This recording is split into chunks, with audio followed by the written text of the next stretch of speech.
4.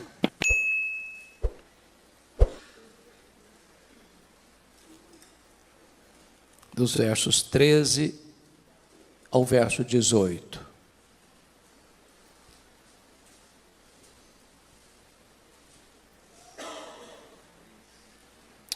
Primeiro Tessalonicenses 4, 13 a 18, lido o texto, mantenha a sua Bíblia aberta comigo, por favor. Não queremos, porém, irmãos, que sejais ignorantes com respeito aos que dormem, para não vos entristecerdes como os demais que não têm esperança. Pois se cremos que Jesus morreu e ressuscitou, assim também Deus, mediante Jesus, trará em sua companhia os que dormem.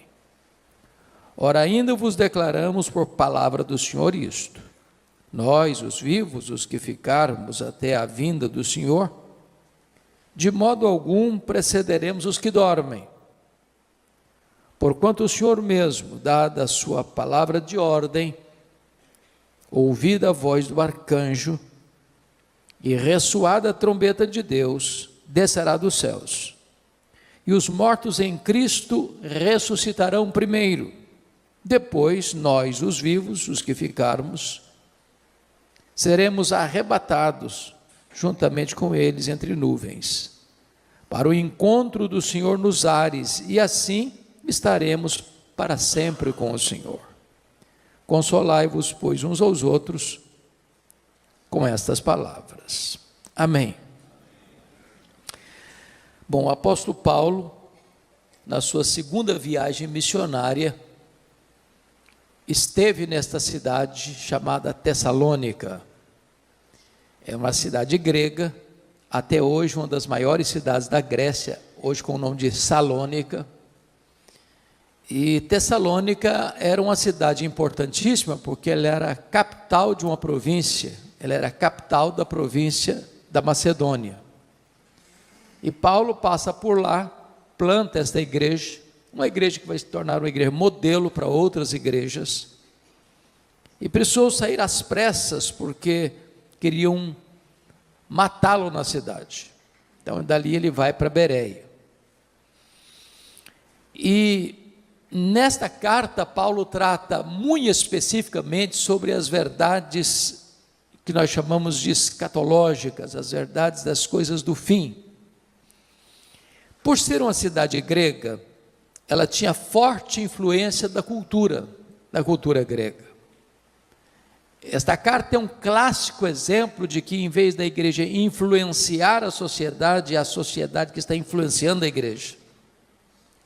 Em vez da igreja imprimir no mundo o seu pensamento, o pensamento divino, à luz das Escrituras, é a cultura prevalecente que está influenciando a igreja. Qual era o pensamento básico, pilar dos gregos? Era o chamado dualismo. Os gregos criam nisso. O que era o dualismo? Dualismo era a ideia de que a matéria que você toca, que você vê, que você apalpa, era essencialmente má. O espírito invisível, imaterial, espiritual, era essencialmente bom.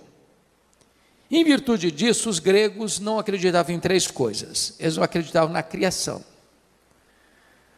Para os gregos, a criação era uma emanação divina, não direta, porque se a matéria era má, um Deus sendo bom não pode criar algo mau. Então a criação veio a ser as últimas emanações da divindade, que já não tinha mais conexão com a divindade, porque na cabeça dos gregos a matéria era má. Então eles não acreditavam na criação. Claro, eles não acreditavam na encarnação, porque para eles Jesus não podia ser Deus e homem ao mesmo tempo, porque já tinha um corpo material, e se para eles a matéria era má, ele não podia ser essencialmente bom. Se ele não podia ser essencialmente bom, ele não podia ser Deus. Então negavam também a divindade de Cristo, a encarnação de Cristo. Mas, finalmente, os gregos negavam a ressurreição. Na cabeça dos gregos, quando alguém morria, a morte era aplaudida por eles, porque na cabeça deles, a alma imaterial estava presa num cárcere, numa masmorra chamada corpo. Então, quando alguém morria, na cabeça dos gregos, aquela alma que estava prisioneira no cárcere chamado corpo, era liberta.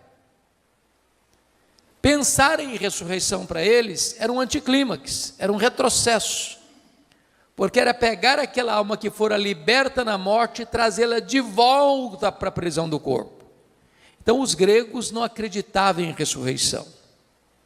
É por isso que quando Paulo pregou em Atenas, a cidade grega, capital da intelectualidade humana, ao ouvirem falar de ressurreição, uns escarneceram. Então, o que estava acontecendo aqui?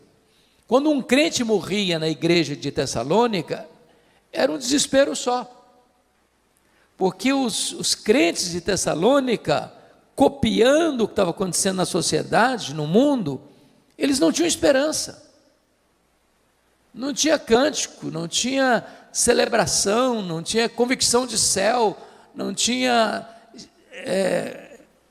garantia de vida eterna. Olha comigo o versículo 13: não queremos, porém, irmãos, que sejais ignorantes com respeito aos que dormem, para não vos entristecerdes como os demais que não têm esperança. Paulo está dizendo que o mundo não tem esperança, e os crentes não podem viver como o mundo sem essa esperança. Agora, o que ele está querendo dizer aqui com os que dormem? Com respeito aos que dormem, para não vos entristecer como os demais que não têm esperança. E a pergunta que eu faço a vocês: o que é que dorme na hora da morte? É o corpo ou é a alma? O que é que dorme? E a resposta insofismável, categórica é o corpo que dorme. A alma não dorme. O seu corpo não sobrevive sem a sua alma, mas a sua alma sobrevive sem o seu corpo. Você não é um corpo que tem uma alma, você é uma alma que tem um corpo. Você e eu fomos feitos do pó, somos pó e voltaremos ao pó. Mas na hora da morte, a alma, que é o sopro divino, se desprende do corpo e se volta para o Senhor. O pó volta à terra como deu, o espírito volta a Deus. Agora, aquela dúvida dos tessalonicenses ainda é a dúvida de hoje. Porque a pergunta hoje que eu mais escuto com um pastor é essa: pastor, como é que vai ser na hora da morte? O que vai acontecer? O que acontece quando um crente morre? Vamos falar dos cristãos agora. E quando falo cristão, estou falando daqueles que nasceram de novo, que têm seu nome escrito no livro da vida, que são herdeiros da vida eterna. O que acontece quando um crente morre? Bom, se você perguntar isso para um ateu que não crê na eternidade, o que acontece quando uma pessoa morre? Ele vai dizer assim: bom, morreu, é só matéria, acabou, não tem mais nada. Se você fizesse a pergunta para um defensor do romanismo, da doutrina romana, ele vai dizer: gente, a pessoa não era tão má para ir direto para o inferno, não era tão boa para ir direto para o céu, morreu, vai para o purgatório. Fica lá sofrendo, purgando os pecados, não sabe se 1 ano, se 10 anos, se 100 anos, se 1000 anos, até os pecados serem purgados e aí poder entrar no paraíso. Não tem esperança nisso. Se você fizesse a pergunta para um espiritualista: o que acontece quando uma pessoa morre? Ele vai dizer: bom, morreu, desencarnou, reencarnou, desencarnou, reencarnou, desencarnou, num processo ad infinitum. Também não tem esperança nisso. Se você fizer a pergunta por uma outra vertente teológica hoje: o que acontece quando uma pessoa morre? Vai dizer para você: ó, morreu, a alma fica dormindo, até a segunda vinda de Cristo, inconsciente. Bom, mas isso também não tem esperança. O que a Bíblia diz? O que a Bíblia diz? Quando um crente morre, a Bíblia diz lá em 2 Coríntios 5,8 que morrer é deixar o corpo e habitar com o Senhor. E o Senhor não está na sepultura dormindo. O que a Bíblia diz? Filipenses 1,23 diz que morrer é partir para estar com Cristo, o que é incomparavelmente melhor. E Cristo não está na sepultura, Cristo está sentado no trono, Ele está no céu, de onde intercede por nós. É por isso que Paulo diz: morrer para mim é lucro. Por exemplo, quando Jesus disse àquele ladrão que se arrependeu, na última hora, na 10ª hora, à sua direita, o que Jesus disse para ele? Em verdade te digo que hoje mesmo estarás comigo no paraíso. Bom, Jesus morreu naquele dia, seu corpo foi sepultado, e a sepultura não é o paraíso. Isso porque Jesus, antes de morrer, disse: Pai, nas tuas mãos entrego o meu espírito. Então, o problema dos tessalonicenses é que eles estavam vivendo sem esperança, influenciados pela filosofia e pela cultura dos gregos, deixando de experimentar e usufruir as verdades consoladoras das Escrituras. Mas uma pergunta que é muito comum fazer, e eu acho que todo pastor que está aqui já escutou isso tantas vezes: pastor, como é que vai ser lá no céu? Já que partir é para estar com Cristo, que é incomparavelmente melhor. Como é que vai ser lá? Nós vamos nos conhecer lá no céu?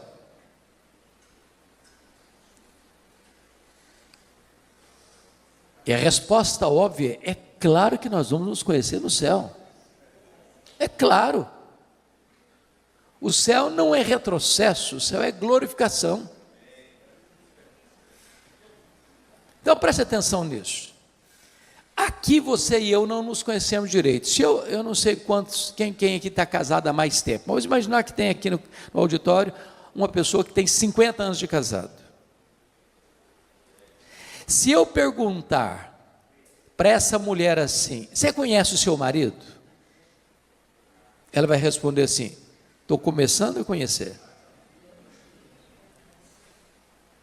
Se eu perguntar para o marido: você conhece a sua mulher? Eu falei: rapaz, eu estou arranhando ainda a superfície para conhecer.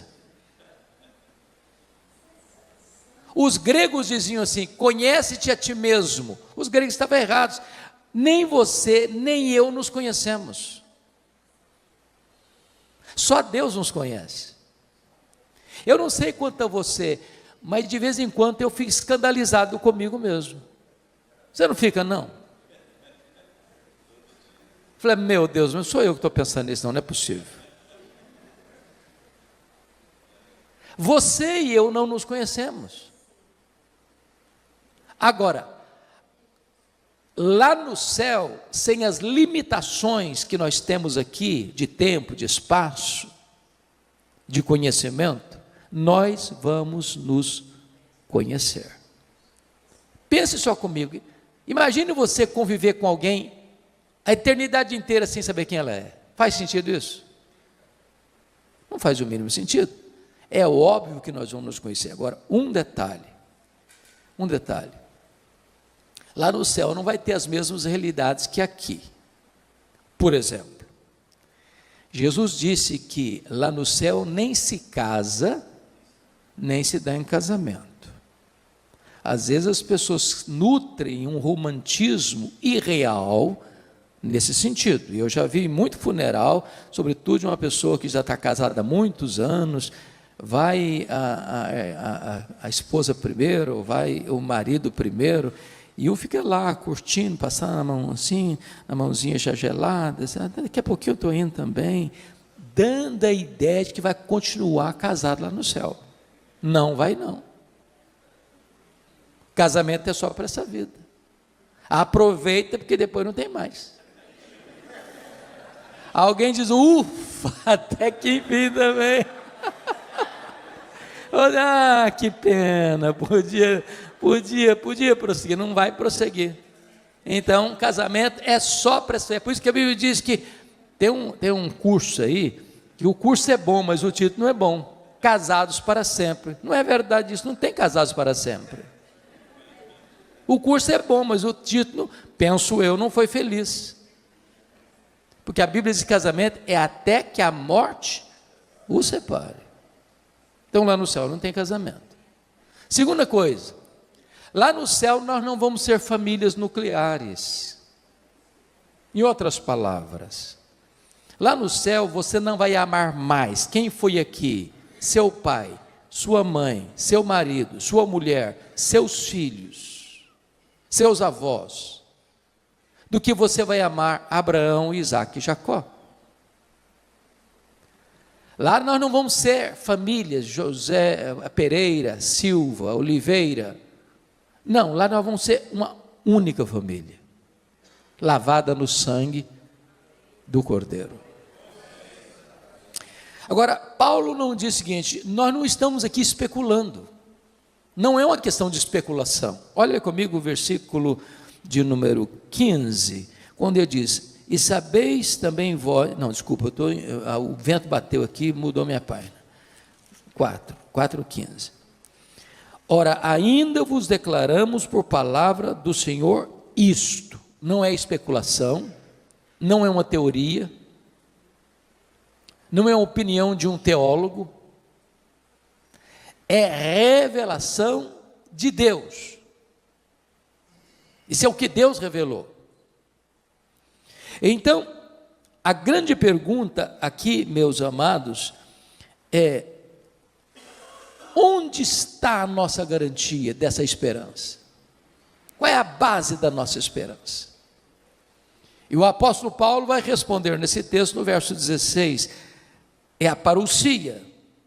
Ora ainda, versículo 16, porque o Senhor, porquanto o Senhor mesmo, dada a sua palavra de ordem, ouvida a voz do arcanjo, e ressoada a trombeta de Deus, descerá dos céus.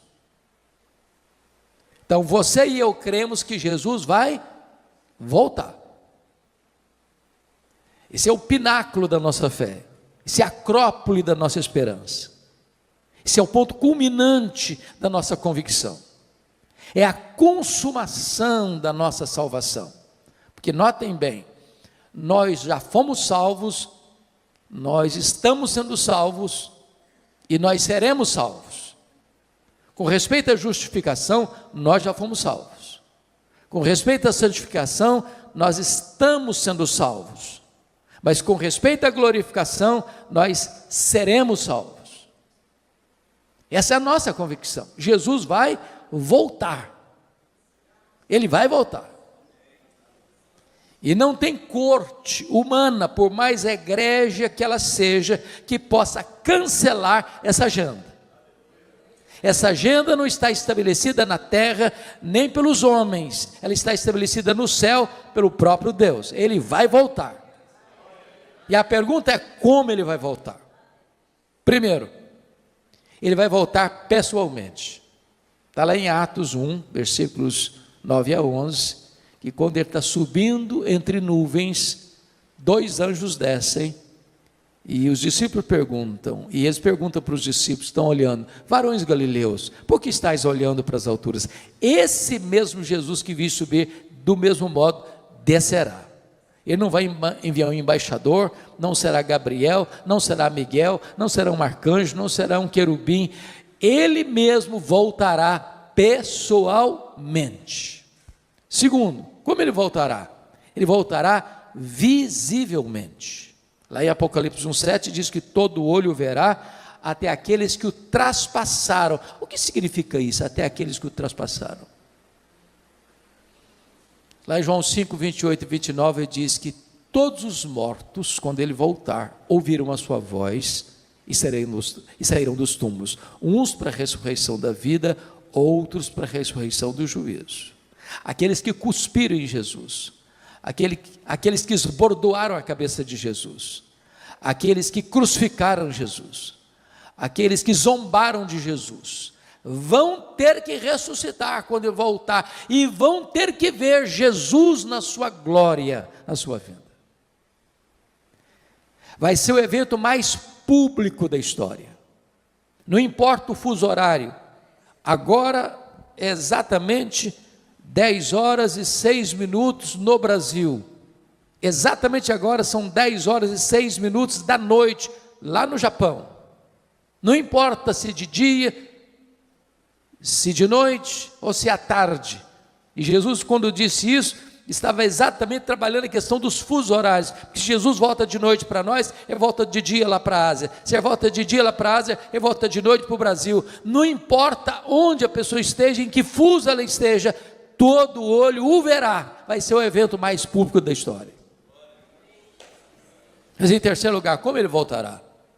Ele voltará audivelmente, porque o versículo 16 nos informa que ouvida a voz do arcanjo, ressoada a trombeta de Deus, ele descerá dos céus.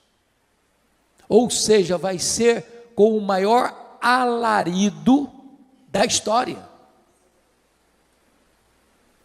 Não tem um arrebatamento secreto que ninguém viu, ninguém percebeu. Não, é público, é visível, é audível.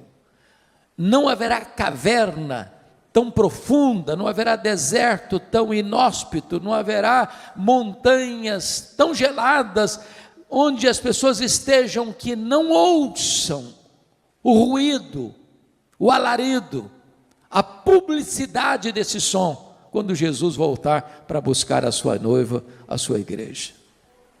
Como Jesus voltará? Quarto lugar, ele voltará repentinamente. Diz no sermão profético de Jesus, que vai ser como um relâmpago que risca os céus, do oriente ao ocidente.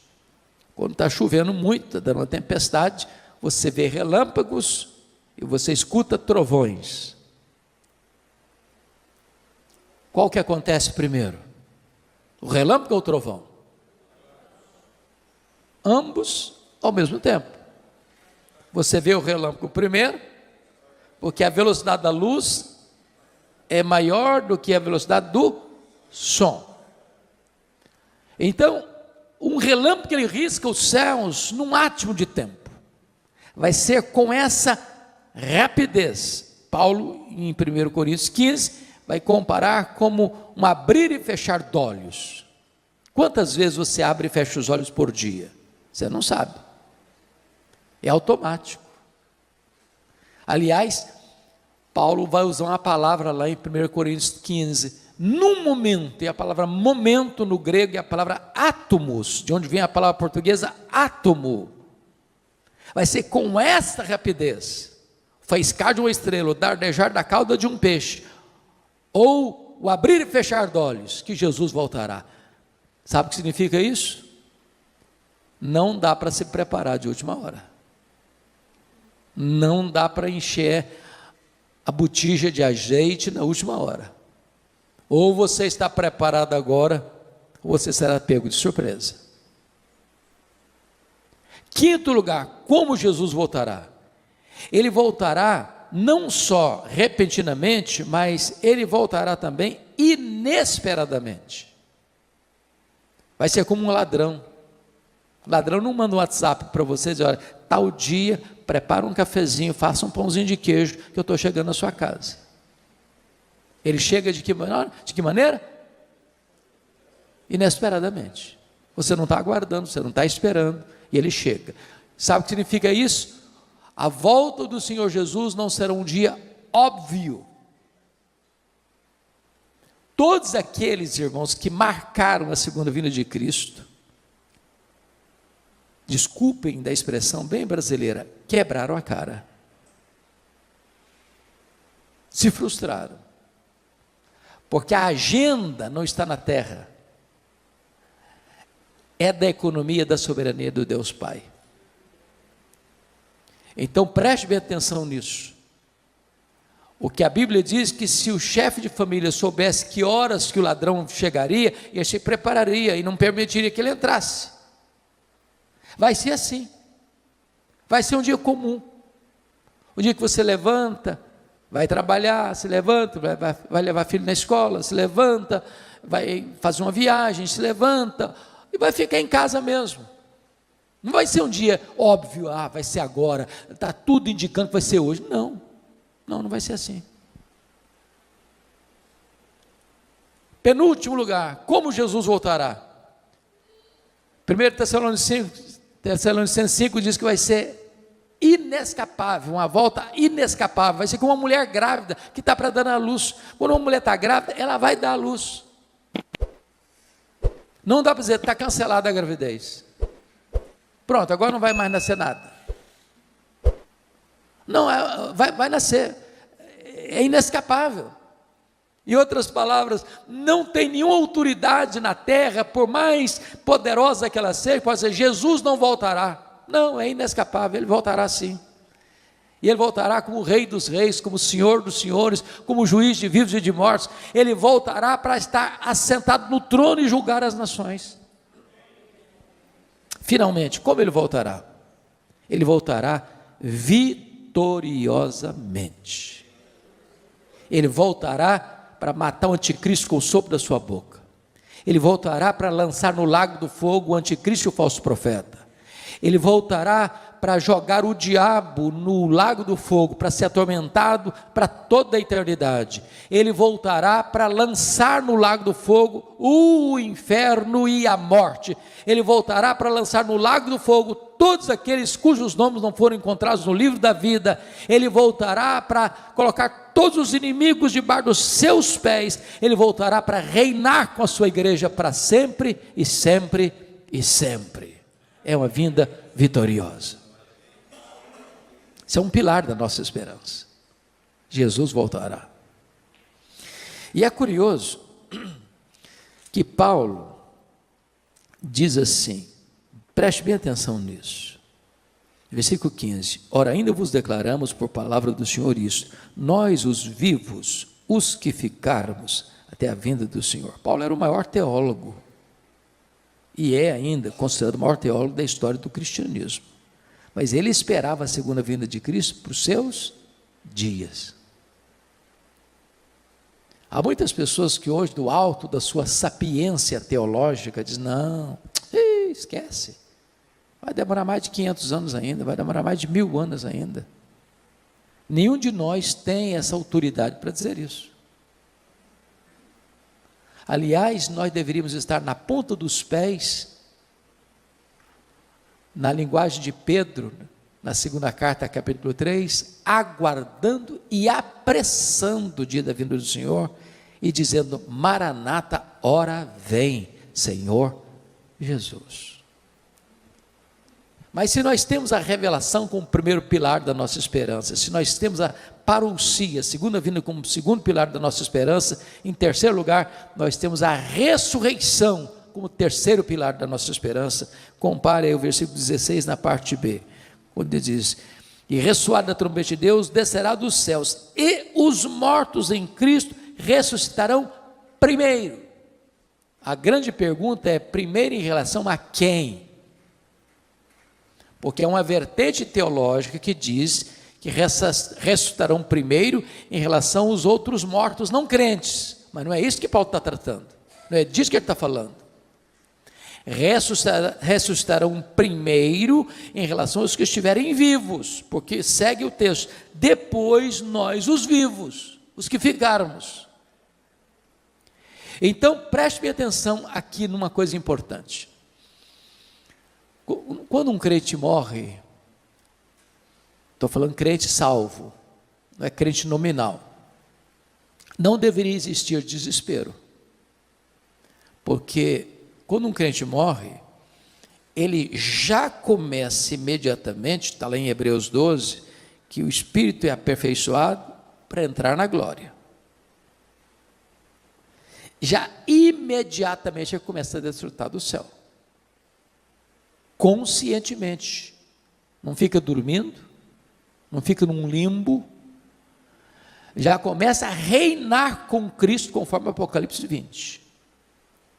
Quando Jesus voltar, cronologicamente falando, aqueles que já estão lá com ele no céu, cujo corpo está na sepultura, dormindo, me dá uma nota de rodapé, abra um parênteses, eu fecho depois.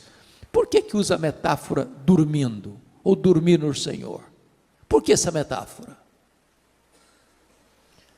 Porque esse eufemismo é uma figura de linguagem para amenizar uma coisa. Em vez de você dizer assim, o cara morreu, aí você diz, ele dormiu no Senhor.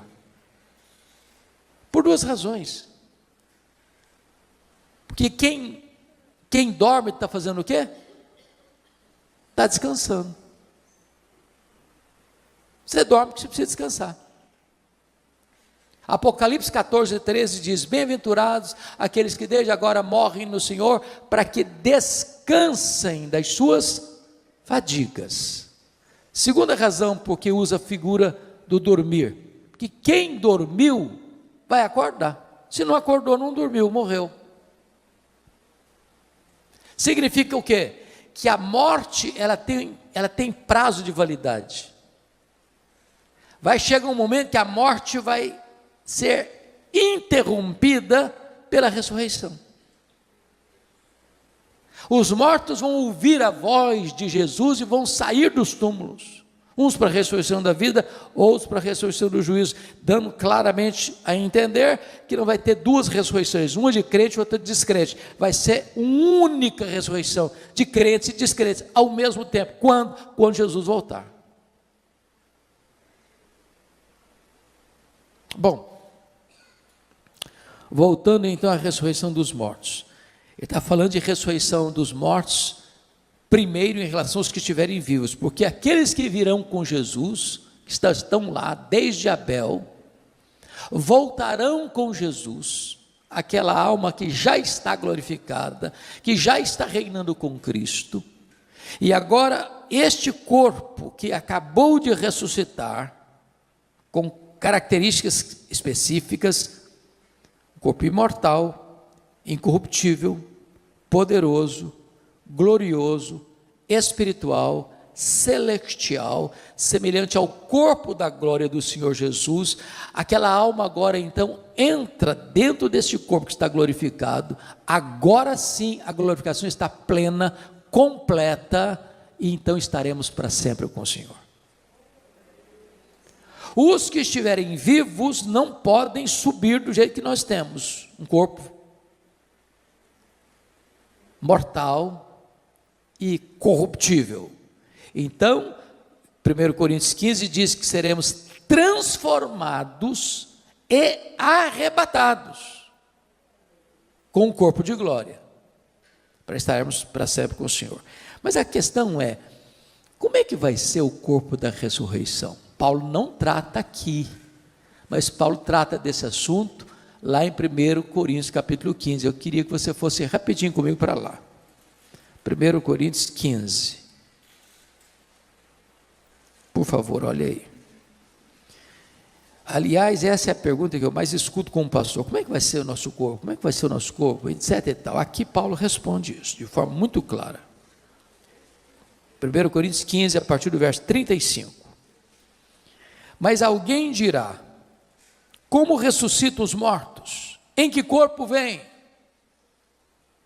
Paulo responde, ironizando com eles, insensatos, ou insensato. Está fazendo uma pergunta muito óbvia. E aí ele vai usar 3 figuras para mostrar para nós como será o nosso corpo. A primeira figura está no versículo 36, é a figura da semente. A segunda figura está no verso 39, é a figura da carne. A terceira figura está no verso 40, a figura dos corpos celestiais. Então vamos dar uma olhadinha nisso?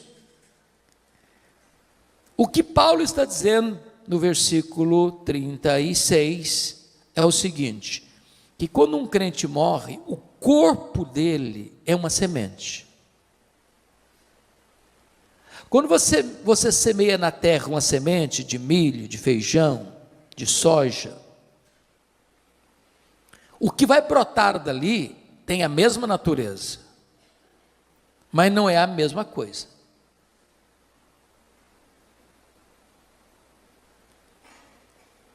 Então, ele vai explicar isso melhor a partir do verso 42.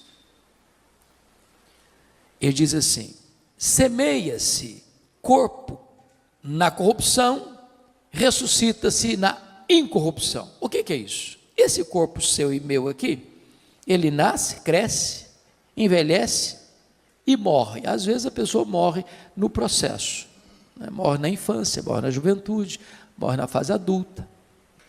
Mas ele tem um prazo de validade.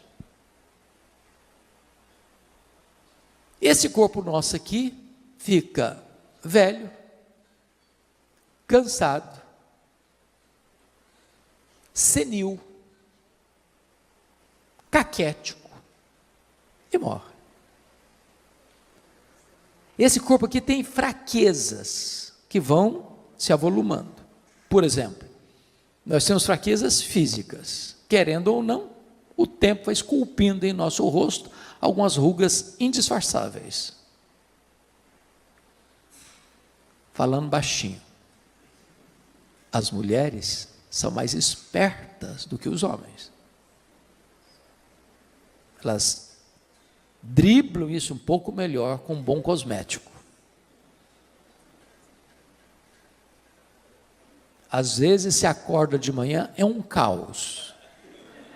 Depois de um bom cosmético, vira um cosmos. Daqui a pouquinho uma cirurgia plástica ajuda muito. Mas chega uma hora que ainda que o famoso cirurgião plástico Pitangui ressuscitasse dos mortos, não teria mais jeito. As mãos já estão trôpegas, os joelhos bambos, as pernas fracas, os olhos embaçados. E diz os entendidos que cada fio de cabelo branco que brota na sua cabeça é a morte chamando você para um duelo. Eu acho que até um exército acampado ao meu redor. Temos fraquezas físicas. Os seus e os meus fugiram todos, mas a barba está aí para não deixar você escapar. Temos fraquezas emocionais. Há momentos na vida que você se desespera. E você nem consegue chorar, você só consegue gemer e dizer: meu Deus, eu não aguento mais. Temos fraquezas morais. Você e eu já prometemos para Deus, com lágrimas nos olhos: meu Deus, eu não vou cometer mais esse erro. Eu não vou cometer mais esse pecado. E daqui a pouco você se flagra cometendo o mesmo erro, o mesmo pecado. Não é porque faltou para você sinceridade, não, faltou para você poder. Somos fracos. Temos fraquezas espirituais. Somos um ser ambíguo, paradoxal, contraditório. O bem que queremos fazer não fazemos, o mal que não queremos praticamos. Somos fracos. Eu, quando passo pelas livrarias, e eu faço isso praticamente toda semana, procurando ver o que está saindo de novo, e vocês todos sabem que os livros mais publicados no Brasil e no mundo são livros de autoajuda. São livros que dizem assim para você: você é forte, você tem a força, você é um gigante, basta você acordar, você é um gigante. E a Bíblia diz exatamente o contrário. A Bíblia diz que nós somos fracos, mas muito fracos. A Bíblia diz que Deus conhece a nossa estrutura e sabe que somos pó. Então, esse corpo aqui, não adianta congelar, não adianta inventar, não, ele vai envelhecer mesmo. Vai ficar enrugado mesmo. E quem não quiser ficar velho, é só morrer na infância também, está resolvido o assunto. Então, a semente que você joga é de um corpo corruptível, mas o que vai brotar da sepultura na ressurreição, um corpo incorruptível. Não vai ficar velho, não vai ficar cansado, não vai ficar doente, não vai ter defeito físico, não vai ter estresse. É um corpo incorruptível. incorruptível. Segundo lugar, olha o que está acontecendo no verso 42. Semeia-se em desonra, ressuscita-se em glória. Ô irmãos, vocês que são crentes há muito tempo, os pastores aqui presentes, quantas vezes você e eu já visitamos um crente querido numa CTI de hospital, já há anos internado.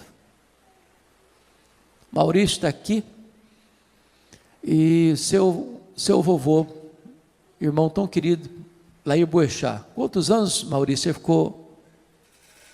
ficou 7 anos em coma.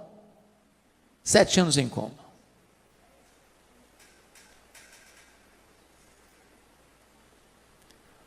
Muitas vezes eu já visitei ovelhas e irmãos fora do círculo da igreja local, que o corpo já estava caquético, encolhido, pele e osso,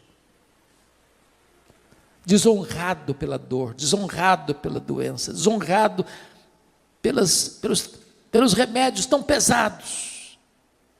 Quando você joga aquele corpo na sepultura, ele está desonrado pela fraqueza, pela doença. Mas o que vai brotar daí é um corpo glorioso, glorioso. E Daniel capítulo 12 diz que vai brilhar como sol no seu fulgor. Louvado seja o Senhor. Então fique tranquilo, você vai ter um corpo perfeito. O corpo da ressurreição não vai brigar nem com o espelho, nem com a balança.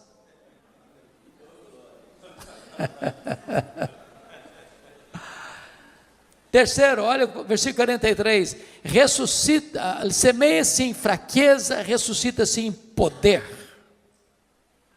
Eu acho incrível, irmãos, o ciclo da vida.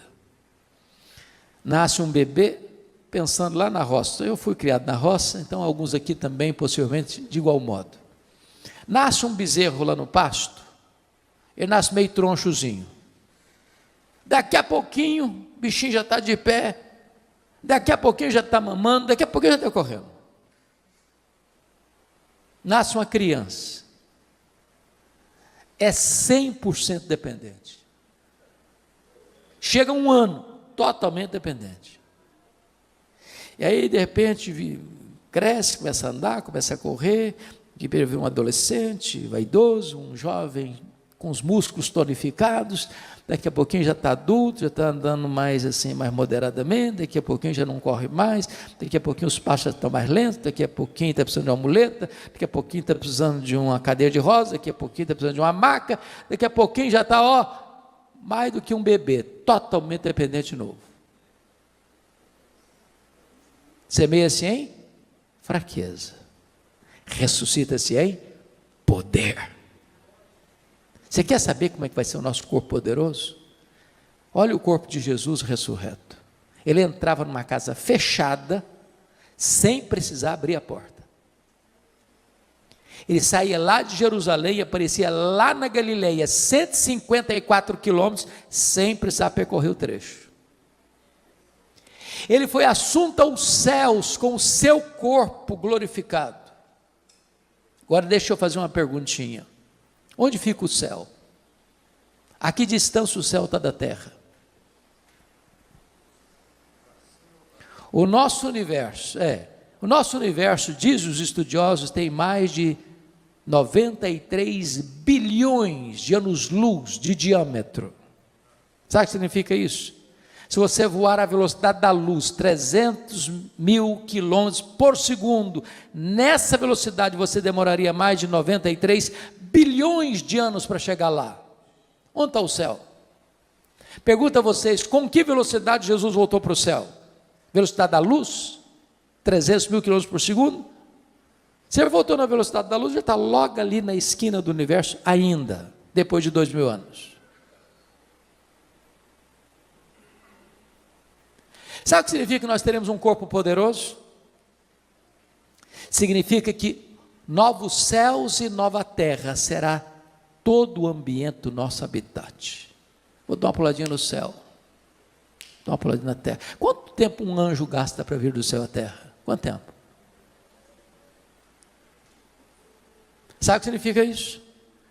Nós não estaremos como os anjos, como o corpo ressurreto de Jesus, sujeito às mesmas leis que nos governam agora.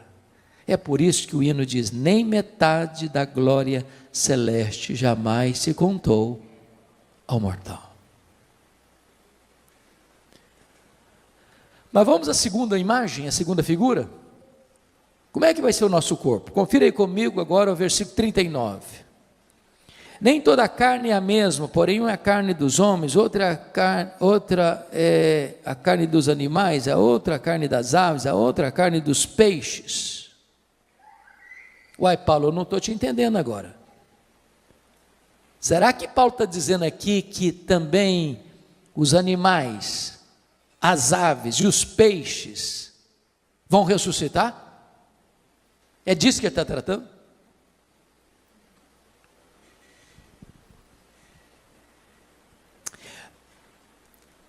Convenhamos aqui, nós estamos vivendo uma época fascinante e ao mesmo tempo, para mim, complicada.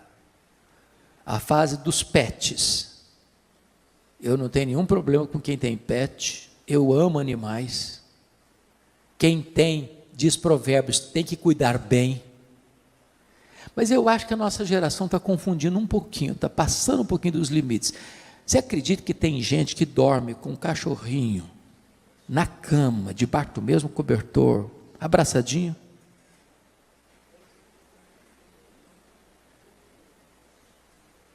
Eu estava num voo internacional há uns 3 anos, lá em Washington, vindo para o Brasil. E eu estou sentado e chega um casal muito bonito, um rapaz e uma moça, muito bonitos, com um cachorro grandão, sentado na minha frente. Daqui a pouquinho o rapaz disse assim para a moça: fique aqui que eu vou comprar uma Coca-Cola. O lugar que vendia Coca-Cola ficava a uns 10 metros de onde estavam sentados. Quando o rapaz saiu, a moça lascou um beijo na boca do cachorro, mas daquele beijo cinematográfico. E eu fiquei olhando isso, falei: meu Deus, mas é muito mau gosto dessa menina. Está doido, senhor?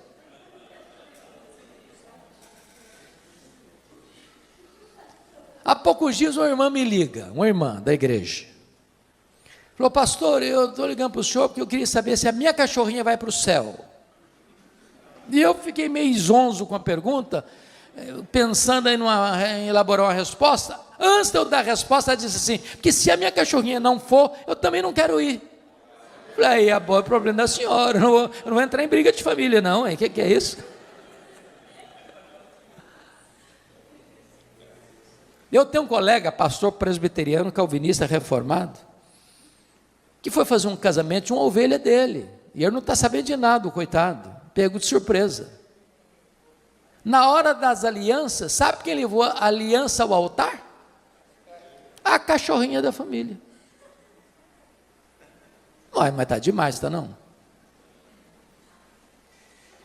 Ô gente, eu sinto muito, mas informar isso. Deus criou 3 tipos de seres: os anjos, os homens e os animais, voláteis, terrestres e aquáticos. Os anjos são espírito e não têm corpo, eles não morrem. Os homens têm corpo e espírito. Morre o corpo, o espírito volta para Deus. Os animais, voláteis, terrestres e aquáticos, têm corpo e não têm espírito. Morreu, acabou. Jesus não foi para a cruz para redimir cachorro, peixe e papagaio.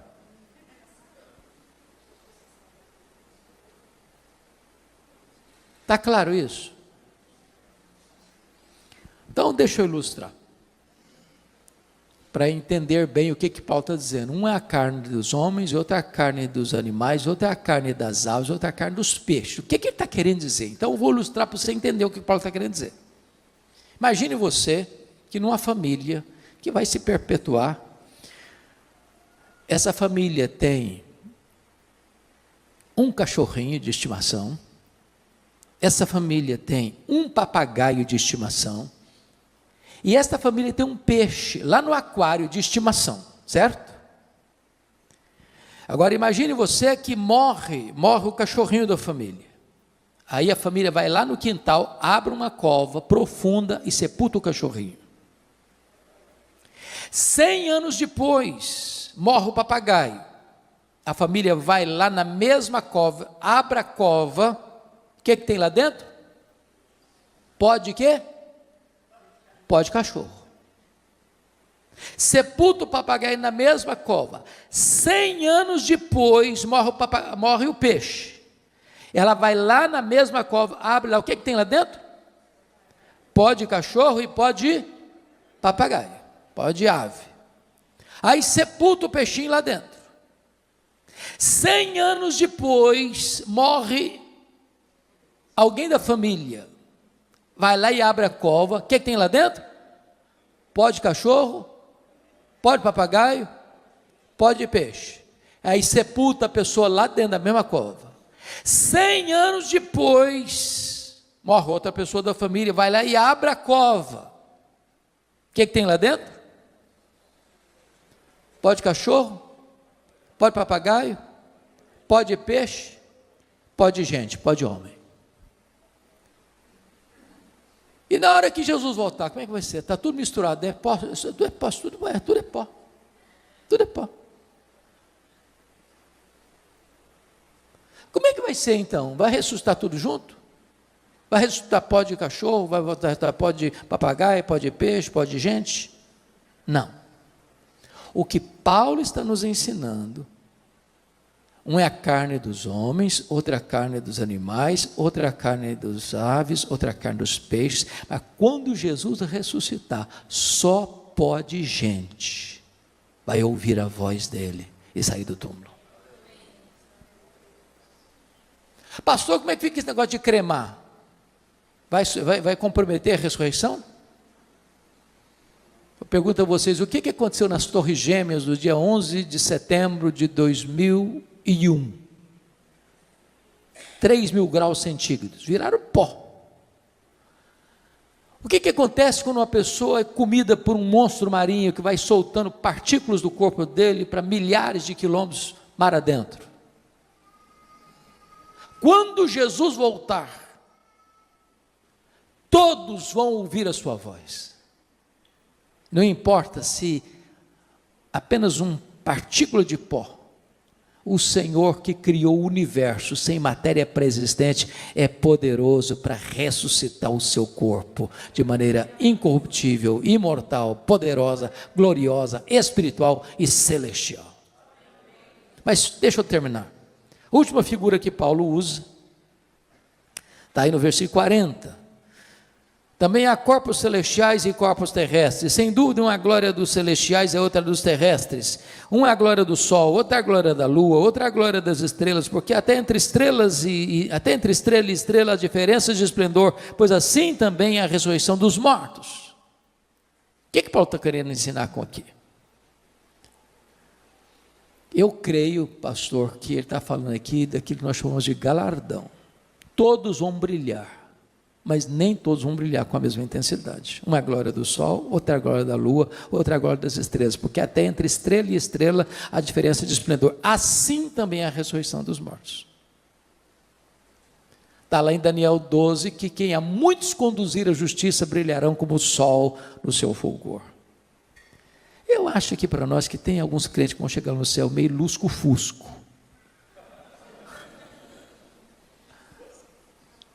Está escrito lá em 1 Coríntios 3, versículos 11 a 15, que ninguém pode lançar outro fundamento além daquele que já foi posto, o qual é Cristo Jesus. E eu, como prudente construtor, edifiquei sobre o fundamento. Agora, quando se edifica sobre o fundamento, você tem que escolher o material. Tem gente que escolhe material nobre, como ouro, prata e pedras preciosas. Outro vai construir com material perecível, como madeira, palha e feno. O fogo provará a obra de cada um, Se a obra de cada um provada pelo fogo permanecer, esse receberá galardão. Mas se a obra de alguém que construiu sobre o fundamento com material perecível e vai ser consumido pelo fogo, esse vai ser salvo, como que através do fogo, mas não receberá galardão. Tem crente que vai entrar no céu com cheiro de fumaça.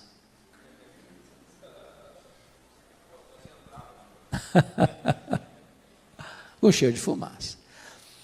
Preste atenção nisso. A salvação é de graça, mas o galardão é recebido pelas obras.